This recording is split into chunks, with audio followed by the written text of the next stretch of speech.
Nicolas B, député européen, président de groupe FN en Normandie et secrétaire national aux fédérations. Général, pardon, excusez-moi. Général aux fédérations. Voilà, donc à toi Nicolas. Bien, merci Alita.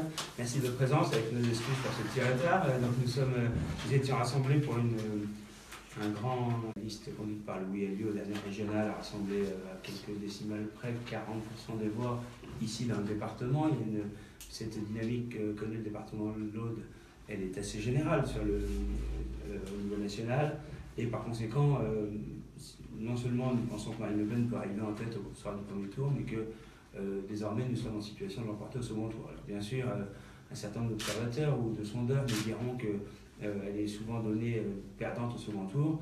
En même temps, ceux qui nous disent ça, c'est ceux qui nous disaient qu'Alain Juppé allait gagner haut la main l'élection présidentielle, il y a quelques mois encore, ou certains qui nous disaient outre-Atlantique que Hillary Clinton allait l'emporter haut la main face à Donald Trump. Donc je crois qu'aujourd'hui, il y a une véritable lame de fond du retour du patriotisme partout en Europe, et c'est vrai également aux États-Unis. Et je crois qu'en France, la situation est telle que beaucoup de Français n'ont pas envie ni de reconduire, bien sûr, une gauche totalement délabrée au pouvoir, un parti socialiste qui a totalement échoué dans tous les domaines, mais n'ont pas non plus envie de reconduire ceux qui, pendant le quinquennat précédent, ont mené exactement la même politique que la gauche. Je veux bien sûr parler de François Fillon. Je crois aussi que sur les grands enjeux, sur la question de l'économie et du pouvoir d'achat, Marine Le Pen sera dans cette campagne présidentielle la seule à défendre un État protecteur, un État stratège qui organise le patriotisme économique, organise des protections douanières, permet aussi la liberté d'entreprendre quand François Fillon sera d'abord le candidat de la dérégulation totale, de la disparition de toute protection.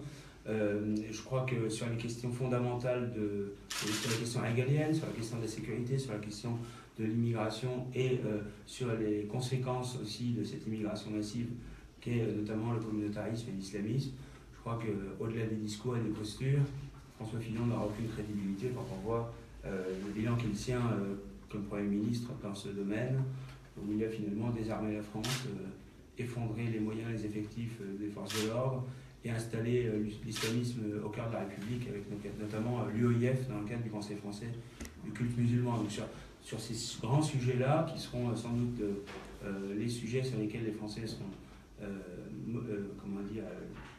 motiveront leur vote, qui motiveront le vote des Français, je pense que c'est très clairement Marine Le Pen qui représentera une alternative politique. Donc nous sommes engagés dans cette bataille de 2017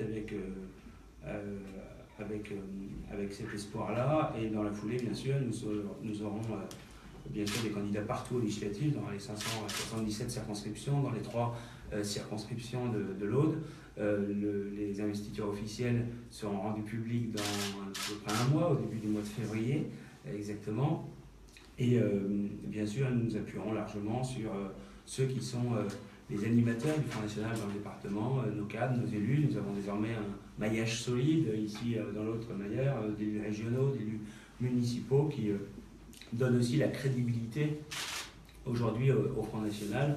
C'est vrai qu'il y a quelques années encore, le Front National avait très peu d'élus.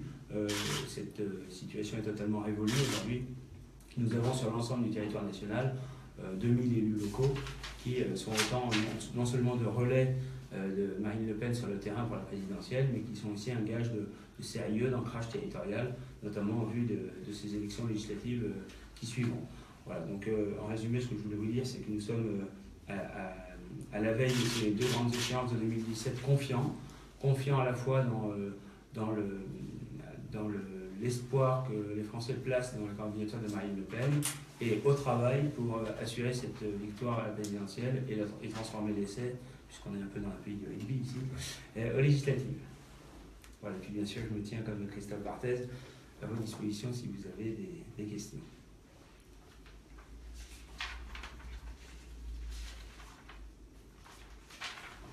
Christophe Barthez, le disait en vous présentant, vous êtes député européen. Oui. Un mot sur les affaires en cours relatives au Parlement oui. européen. Écoutez, ça fait partie de la persécution politique qui est en vigueur depuis maintenant bientôt 2 ans. Martin Schulz, président socialiste du Parlement européen, a sollicité le ministère socialiste de la Justice à Paris, c'est Madame Taubira, pour organiser cette persécution. Ce sont donc des adversaires politiques qui se comportent comme tels. Le seul problème, c'est qu'ils le font évidemment avec les moyens politiques et administratifs de l'État. Évidemment, nos assistants parlementaires travaillent aux côtés de nos députés pour les épauler dans leur travail parlementaire, dans leur travail politique, mais en aucune façon ils seraient dans une situation d'emploi fictif. Voilà, ce sont des accusations qui sont mensongères, qui sont d'ailleurs graves et qui ne correspondent en aucune façon à la réalité. Ce qui est vrai en revanche, c'est que le travail parlementaire ne se limite pas au travail qui est effectué dans l'hémicycle du Parlement européen. Un député, il est député en permanence dans son action politique, dans la parole publique qu'il porte, à la fois à Strasbourg et à Bruxelles, mais également sur la scène politique nationale. Et c'est d'ailleurs pour ça que le Parlement européen prévoit expressément un statut d'assistant local, c'est-à-dire des assistants parlementaires dont la particularité est justement d'être installés dans le pays d'élection du député et pas au Parlement européen, dans les locaux de Strasbourg ou de Bruxelles. Donc voilà, je crois qu'on nous fait un mauvais procès. Pour résumer, je suis convaincu que l'enquête montrera que nous avons parfaitement respecté la loi et les règles dans la matière.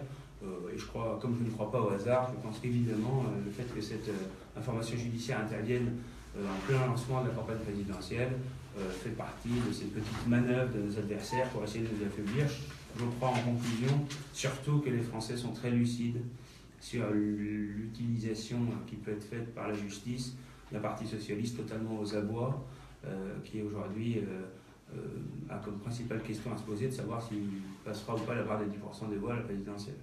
Le fait que vous attendiez que le PS ne soit en position de ne pas dépasser cette barre des 10%, c'est ça qui explique que vous parliez essentiellement de François Fillon comme votre adversaire? Disons qu'il apparaît comme un adversaire principal. Il faut évidemment attendre de voir ce qui va se passer du côté du Parti Socialiste. C'est vrai qu'ils sont encore en plein nombrilisme dans le cadre de leur primaire. Il y a aussi la candidature qui est celle de l'UMPS, la candidature de jointure entre la droite et la gauche qui est celle d'Emmanuel Macron, qui d'ailleurs affaiblit à mon avis à la fois le Parti Socialiste et François Fillon, et qui finalement met surtout en évidence le fait qu'il y a une certaine homogénéité entre toutes ces candidatures. Quelle est la différence fondamentale entre Valls, Macron et Fillon? Elle est difficile à identifier. Ils sont tous pour la dérégulation, tous pour le pouvoir de Bruxelles contre la souveraineté nationale, tous pour l'immigration massive, tous pour céder face à l'islamisme radical, puisque c'est à la fois ce qu'ils ont fait quand ils étaient aux affaires ces 10 dernières années, et finalement, il n'y a rien qui laisse penser qu'ils voudraient changer de cap pour les années qui viennent. Donc je crois que pour nous, le véritable enjeu, on l'a souvent dit, il n'est plus entre la droite et la gauche, c'est un clivage qui est un peu dépassé, il est entre les mondialistes d'un côté, qu'ils sont, et les patriotes que nous sommes. Je crois qu'il est entre ceux qui pensent que la nation est un cadre dépassé, je pense que c'est leur idéologie, ils pensent que désormais c'est l'Union européenne, le fédéralisme européen, le mondialisme qui doit se substituer à la nation. Nous pensons, nous, au contraire, que l'échelon national avec la menace terroriste, c'est évidemment aussi de retrouver notre souveraineté législative, que les lois votées à l'Assemblée ne soient plus des transpositions de directives européennes, et retrouver aussi notre souveraineté monétaire, c'est la monnaie comme outil au service de l'économie, ce qui n'est pas le cas, ce qui n'est pas possible avec l'euro, monnaie unique. Depuis quelques jours, on entend dire que les fonctionnaires, dont François Fillon, à propos desquels François Fillon a dit un certain nombre de choses, donc les fonctionnaires qui étaient loin du Front National se seraient rapprochés pour un certain pourcentage d'entre eux. Quel est votre oui, je crois que ça correspond. D'abord, c'est effectivement un constat qui ressort de différentes enquêtes récentes. C'est un constat que nous avons pu observer lors de précédents scrutins.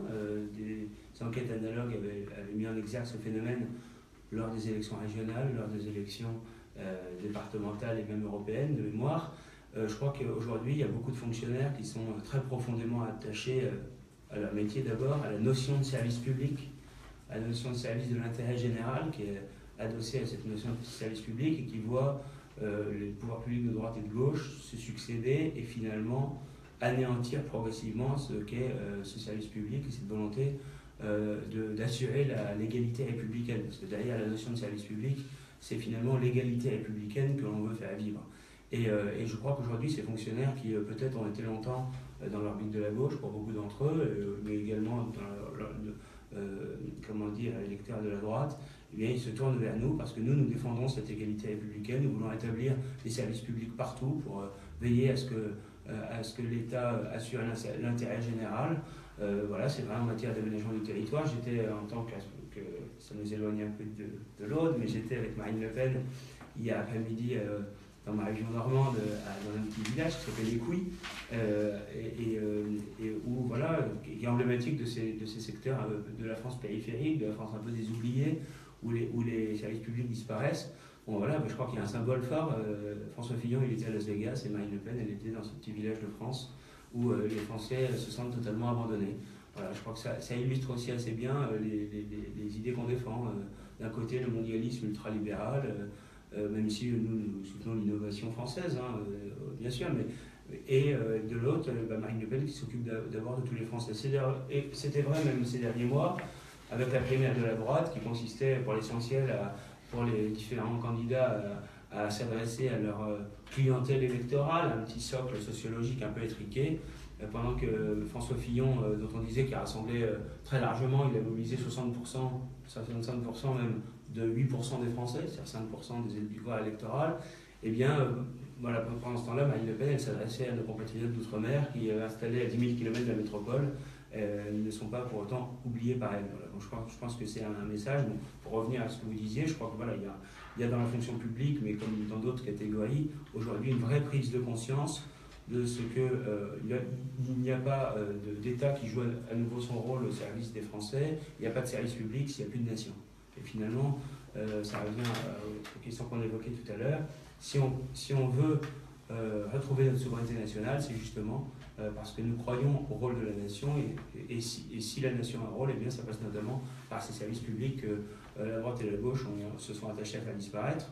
Après, ce qui est intéressant, pour aller un tout petit peu plus loin dans l'étude que vous évoquez, c'est que non seulement il y a des catégories, je pense par exemple aux militaires, aux fonctionnaires de police qui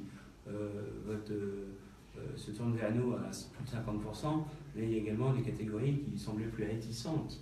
Jusqu'à une date récente, je pense notamment aux enseignants, etc., ou aux fonctionnaires territoriaux, à la fonction publique hospitalière, qui aujourd'hui sont très nombreux aussi à se tourner vers nous.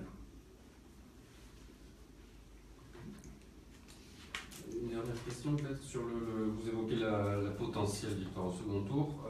Je reviens là, je rapporte là le sujet à la dimension audoise où des candidats frontistes ont déjà rallié le second tour. Qu'est-ce qui peut faire que, selon vous, cette année sur les scrutins législatifs, il y a possibilité de bascule avec de potentiels députés dans le département? Je crois que c'est d'abord la progression générale. Ouais. On l'a vu au départemental dans l'Aude et dans un certain nombre de départements de la région. Un certain nombre de nos candidats se sont qualifiés pour le second tour. On manquait de peu l'élection au second tour, avec parfois 46-48%. Donc on voit bien qu'il s'en est fallu de peu. Compte tenu de la dynamique générale, je pense que nous pourrons franchir ce cap aux législatives. Je crois aussi que, c'est ce que je disais tout à l'heure, il y a un enjeu qui n'est pas le même. Les départementales, on le sait, favorisent largement un certain nombre de notables locaux qui, pour occuper le siège de conseiller départemental, sont favorisés parce qu'ils sont, par exemple, maires sortants d'une des communes importantes du canton. C'est un enjeu de gestion locale. À la présidentielle et aux législatives, on est sur un autre enjeu qui est un enjeu d'existence même, encore une fois, de la nation française, de son avenir, de la vision qu'on porte pour l'avenir de la France. Et je pense que ça amènera beaucoup d'électeurs qui, peut-être, dans des élections locales, choisissent de voter pour des candidats qu'ils connaissent mieux, qu'ils identifient mieux que nos candidats. Parfois maintenant, nos candidats commencent eux aussi à être bien connus, mais qui, sur des élections nationales, seront plus enclins encore à se tourner vers nous. Quand bien même il n'y aurait pas de succès au premier ou au second tour, au présidentiel, je veux dire. Bon, écoutez, pour l'instant, on est dans la campagne présidentielle. Non, mais c'est forcément conditionné. Non, mais de toute façon, on sera présent, quoi qu'il se passe à la présidentielle, présent aux élections législatives. Il est certain que si on gagne à la présidentielle, la bataille législative en sera facilitée. Après, la grande inconnue, bien sûr, c'est l'élection des législatives, c'est les configurations des législatives, c'est-à-dire qu'évidemment, on ne peut pas savoir à l'avance si on sera au deuxième tour. Ce qui est sûr, c'est que dans les 3 circonscriptions de l'autre, compte tenu des bons résultats, on sera au second tour. Est-ce qu'on sera face à la droite, est-ce qu'on sera face à la gauche, est-ce qu'il y aura des configurations triangulaires? Ça, évidemment, personne ne peut le dire à l'avance. Mais voilà, on saute les haies les unes après les autres, on est engagé dans cette bataille présidentielle. Nos candidats aux législatives sont pour l'instant d'abord dans les 3 circonscriptions préinvestis et ambassadeurs de Marine Le Pen dans la circonscription. Et puis la campagne législative, elle interviendra sur une période courte au lendemain du deuxième tour de la présidentielle. Voilà, mais aujourd'hui, quand on voit les résultats obtenus au départemental et régional, on peut légitimement être confiant sur cette séquence électorale de 2017 qui dans l'autre. Sur le 3e circuit. Surprise bientôt.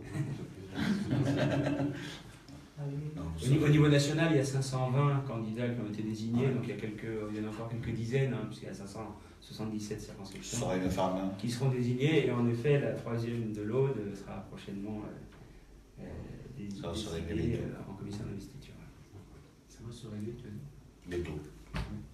C'est ça dans sous peu.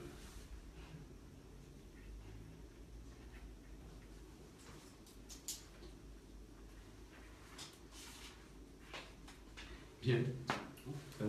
Merci. Merci beaucoup. Merci d'être venu.